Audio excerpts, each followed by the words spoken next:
Interestingly, Bailey notes in Stellar Blade, the R shop references Roxanne, who was one of the game's information broker. The hard graffiti, meanwhile, could be found in numerous areas throughout the game. So you knew, and you still decided to do this anyway. You knew that the shop would.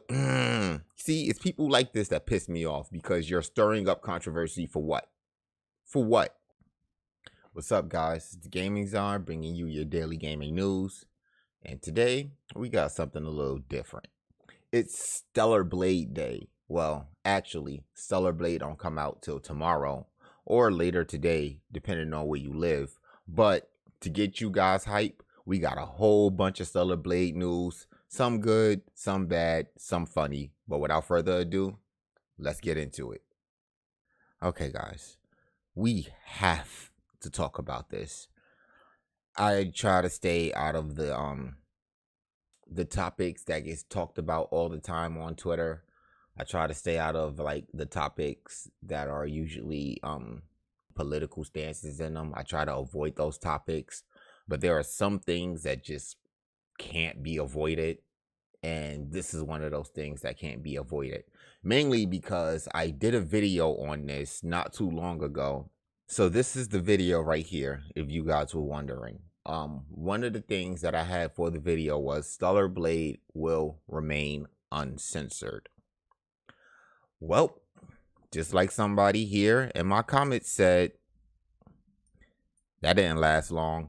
Already censored. And real quick, I would like to give a shout out to all of you who watched that video. The video has been gaining traction over a while because of, all the Stellar Blade news and everything that's coming out. I appreciate you guys. Thank you so much for liking, for commenting, for subscribing. You guys are awesome. Back to this. Essentially, I wanted to talk about why Stellar Blade was censored.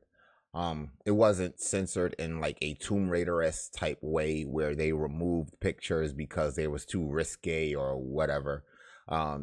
This this was removed because of the phrase hard R was basically in the game. So let's get into it real quick. Sony replaces the word hard with crime in Stellar Blade after being accused of racism. And real quick, before I get into the article, shout out to That Park Place. You guys are awesome. You guys are doing amazing work. I forgot the guy's actual name or if it was multiple people, but incredible. I'm going to add you guys to my list of gaming stuff to where I get my reviews, my information, and I hope some of you guys do the same thing. Publisher Sony replaces word hard with crime in Stellar Blade after the game was accused of racism. In one section of the game, the player can see graffiti that reads hard on the wall. Next to this graffiti is a sign for the R shop with the arrow pointing to it. IGN Cat Bailey reports that the graffiti and the R shop sign references racist slurs that was discovered during the review process. Let's stop right here. When I first saw this, the only reason I saw this was because of the whole racial slur thing. So when I saw it on Twitter, I didn't even think it was real. So like when I first saw it, I laughed. I laughed so hard because I thought it was fake. People meme stuff all the time, and that's what I thought this was. I thought this was a meme until I found out that it is real and that they did remove it and that this was a real controversy going on amongst gamers and other people. Cat Bailey, you're dumb. Debate me with it all you want. You're dumb. This was not a racial slur. I don't know if you could tell my skin tone. If you can't see, I am black. When I saw this, the first thing that came to my mind was not the hard N word with the hard R at it. Not at all. The only reason I thought of that was because of the headline that matched it. Like even this one right here, references racial slurs. You guys are connecting dots for other people to believe that it's racial. It's not. It really isn't. In fact, I even heard that they have a graffiti board with a bunch of different graffiti in there and that these are randomly placed throughout the game. It just so happened that in this one spot, hard R got matched up together. It wasn't intentional. You really think people in Korea are out there calling each other hard R's? You really think people in Korea are out there calling each other? Come on now, be for real. According to the Urban Dictionary, hard R is a phrase referring to the words, the latter being referred to as the hard R. Interestingly, Bailey notes in Stellar Blade, the R shot references Roxanne, who was one of the game's information broker. The hard graffiti, meanwhile, could be found in numerous areas throughout the game. So you knew, and you still decided to do this anyway. You knew that the shop would. See, it's people like this that piss me off, because you're stirring up controversy for what? For what? The great thing I do like about this, though, is that it got Stellar Blade so much more publicity. It got Stellar Blade more people to want to buy the game. I really want to buy the game even more now. I don't have a PS5, or else I would have been bought the game. But this makes me want to get the game even more now, because I swear people are just dumb and they don't have no intention of getting intelligent at all. Nevertheless, Sony informed IGN the placement of two graphics near each other in Stellar Blade resulted in unintentional objectionable phrase. Shift Up had no intention of creating offensive artwork and were replacing the graffiti for a day one patch. Don't already know, it's already been patched out. I believe they patched it within like the first 2 or 3 hours. They did that joint immediately. And actually, this is what I mean by the censor, because my original video was Stellar Blade will remain uncensored, and now I should make a video called Stellar Blade censored within the first hour. That's probably what I should call this. That might be the title for this video. I don't know. We'll see. As reported by YouTuber Lance McDonald, the hard graffiti was changed to crime as part of the patch that adds New Game Plus. Haha, it's already been patched out as part of the patch that adds New Game Plus super quick. That's another great thing. They talked about adding New Game Plus a little later after the release. The game isn't even officially released yet, and the New Game Plus is out. That's awesome. That really is awesome. They even said it right here. This change appears to fly in the face of a post from April 21st that claimed that Stellar Blade will be uncensored in all countries. The official Stellar Blade account posted Stellar Blade offers the same uncensored version in all countries, including the Japanese version. Well, thank you, Sony. Thank you, Stellar Blade. You made it lighter out of all of us. And what makes it worse is this is all part of some political agenda, the left versus the right, and it's only going to get worse. I don't see it getting better anytime soon. But outside of that, I'm pretty sure you're wondering how Stellar Blade is doing in its review department. Well, this right here is a Stellar Blade review thread. This is on Reddit, in the Stellar Blade Reddit, and it basically compiles a list of most, if not all, reviews that was released for Stellar Blade. And so let's now go over some of them. We're not going to actually click over the reviews. We're just going to look at the score, maybe read a little bit what they wrote about the game. Innate Games, Victor Manuel gave it a 6 out of 10. The explicit and self-confessed influence of Nier Automata ends up having just enough importance in Stellar Blade. Ataria, Aaron Eroglu, Turkish, 92 out of 100. Atomics, Sebastian Quiroz, 85 out of 100. But why though? Matt Sowen, 8.5 out of 10. CG Magazine, Chris Dog Hoog, 8.5 out of 10. COG Connected, Jazz Sagul, 93 out of 100. Checkpoint Gaming, Luke Mitchell, 8.5 out of 10. Comicbook.com, Tanner Deadman, 4 out of 5. I guess you're starting to see the trend. 4 out of 5, 8 out of 10, 4 out of 5, 4 out of 5. This guy, Echo Boomer, Echo Boomer, he has no recommendation. 9 out of 10, 8 out of 10, 85 out of 100, 4 out of 5, 82 out of 100, 10 out of 10, 8 out of 10, 90 out of 100. In case you haven't noticed, this game is doing bomb, and it's kind of what we all expected. We've seen the trailers, we got some glimpses of the gameplay, and we all knew that this game was going to be a banger. We was just worried about the people who didn't want it to be the banger, i.e. the people like on IGN who want to call simple wall graffiti the hard R from a culture that probably don't even know what hard R is. This right here, which I think is actually really, really awesome.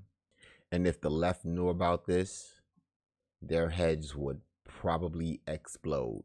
Stellar Blade is based on the Bible, but don't take it too seriously. Stellar Blade is out this week, and our review, which you can read right here, is positive. We like the game and we're impressed by the depth of its action and world building.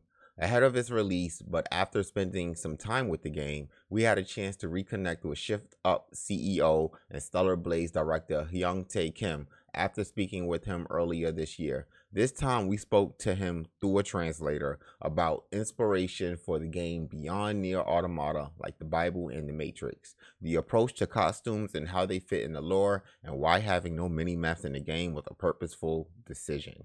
I'm not sure if we're going to go over all of these, but let's find out. So the people that are asking the questions are Game Informer, and the person that's responding is Hyung-tae Kim. So let's start from the beginning. Game Informer: there are multiple endings. His reply is, there are multiple endings, and actually if you complete certain quests, there's a post-credit clip as well. Is there an ending you prefer? This all depends on what choices and decisions the player makes throughout the game. There is no particular ending that I prefer, but then there is this hidden stage, so I hope that players discover this and play that. If you want, I guess, a little happier ending, then you will have to discover the post-credits clip. So just from that alone, the game sounds like it's going to be a little grim. Nothing bad about that, just an observation. There is no gameplay rewards for unlocking costumes, but they are an important incentive for players. Why are the costumes so important? I definitely believe that it is very charming for an iconic character to have this one iconic costume, but my strength is in character concept design. There was so much I wanted to show the world and to be able to convey that to the players. I decided that it would be a good idea to include different costumes. That was a good way to show what I wanted to show. And also wanted the players to be able to go on a journey with the costume in a style that they prefer. That's why. Or just the process of choosing and creating a costume. I'm going to skip that. Is there a lore reason why Eve wears so many costumes? Is she interested in fashion? There was some kind of lore behind Eve showing a lot of interest in the costumes that we left behind on the surface of Earth. We did have that concept, and it was part of her character, but then we later decided that this doesn't really have to be shown in game. We don't have to really make it known in game, so that got taken out, but the lore still exists. Did you ever consider tying costumes to character upgrades? Does the team see Eve as a Bayonetta type figure who embraces her sexuality and uses it as a weapon? I don't think so. Eve is aware of those charms that she possesses, so she is not that kind of character. She won't be able to combine that central attractiveness that the Bayonetta character has and be able to combine it with her battle skills. But then it's not fully decided how Eve will evolve in the future and what kind of realization she'll be met with in the future. So I guess it depends on the user and what they like and what kind of interest they show towards the game. Maybe Eve will go through some kind of being more socialized and adjusted, and maybe she will get to have new realizations and become someone different. Why are cans important? Are they based on real Korean brands? Was a mini map ever considered? If you slide up on the touchpad, you will have access to the map in Xeon. So no, there's no mini map. Oh, but I wanted a little map that's always visible on the bottom corner of the screen. I wanted to show as little UI design on the screen as possible. That's why I didn't include the mini map on the screen. Good enough for me. In the movie The Matrix, there is the heaven city of Zion. In Stellar Blade, there is the heaven city of Xeon. In Stellar Blade, there is a location called Matrix 11. The Matrix was co-directed by Lily Wachowski. In Stellar Blade, there is a character named Lily. Are these all coincidences, or is The Matrix a big inspiration for Stellar Blade? The Matrix, of course, is one of the movies that I love, but then rather than any direct inspiration or references that we got from the movie, you should see the Bible as more of a source of those inspirations. But then that doesn't mean this whole story was based on the Bible. It's more likely they share those similar lores. That makes sense because the Matrix looks to the Christian Bible as well. And of course, Adam and Eve are both characters in Stellar Blade. Is the Bible a primary source of inspiration? In terms of materials that we got for the plot, yes, the Bible. And yes, it does have to do with the theme of the plot as well. But then ultimately, at the end of the day, this is an action adventure game. So when the player plays the game, they can just take this lightly and just enjoy the game. When people think, oh, this was based on the Bible, then they tend to take it more seriously and expect maybe a heavier, more serious story there. And of course, we're very thankful for that interpretation, but what we wanted to focus on was more of the gameplay itself. So they even said it. Story is there, but this game is for the gameplay. When you buy this game, you are buying it for the gameplay, not the story. And then our remaining questions is, why is there a setting to change the length of Eve's ponytail? Stellar Blade is out this year. There's another big game from South Korea developers. The First Descent coming out later this year. The Shift Up feel is a big year for Korean representation in video games. We do have a hope that starting with Stellar Blade this year, it will be a breakout year for South Korean developers. In the past, up until recently, actually, Korean games have been rather isolated from the world because the gaming market in Korea is mostly mobile centric. For console games, it was hard for them to gain any attention, and there wasn't much of a point where other global users were getting access to these games. There haven't been that many overlapping elements there. And then the final question, are you hoping to make a Stellar Blade sequel, or does Shift Up want to do something different next? Right now, we're focusing more on Stellar Blade, the game itself. We're focusing more on what the users will like, what they'll want to see more of, and what kind of additional content will be coming up. Hopefully you'll enjoy the game that's coming out soon. So that's all that I have for you guys today. I hope that all this Stellar Blade news, a day dedicated strictly to Stellar Blade and what they're going on, has gotten you hyped for the game's release either later today or tomorrow, depending on where you live. However, if you made it this far, I appreciate you. Please like, share, comment, and subscribe.